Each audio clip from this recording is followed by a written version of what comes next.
नमस्कार, रंजना किचनमध्ये आपल्या सर्वांचं स्वागत आहे। आज आपण बनवणार आहोत तेंडलीच्या भाजीचे पराठे। त्यासाठी लागणारे साहित्य: 1 वाटी तेंडलीची भाजी, कस्तुरी मेथी, चवीसाठी हिंग, मीठ, तिखट, काश्मीरी पावडर, हळद, ओवा, धना पावडर, जिरा पावडर। भाजी सर्व मॅश करून त्यामध्ये 1 उभा चिरलेला कांदा, 1 उभी चिरलेली शिमला मिरची घालून घ्यायची।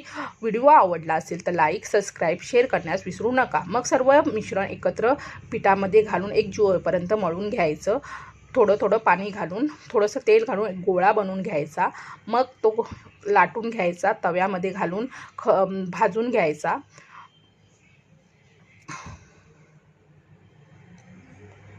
भाजून झाल्याच्या नंतर पलटून त्याला घी लावून घ्यायचा। दोन्ही बाजूनी खरपूस होईपर्यंत भाजून घ्यायचा। तयार आहेत आपले तेंडलीचे पराठे। हे पराठे दही किंवा दही पुदिनाची चटणी किंवा सॉस बरोबर खायला चांगले